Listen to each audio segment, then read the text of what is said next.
So to teach any number concept or reading or ABC, we begin with plain visual sorting.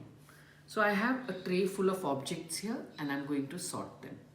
For example, this is a cup. 1 cup. This is a saucer, an umbrella, a stone, a bow,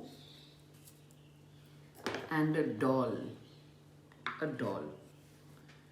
Now can I match it? Can I pick up something else? This is a stone, it goes here. This is a saucer, it goes here. A cup, it goes here. A bow, a bow goes here. And a doll, it goes here. Thank you.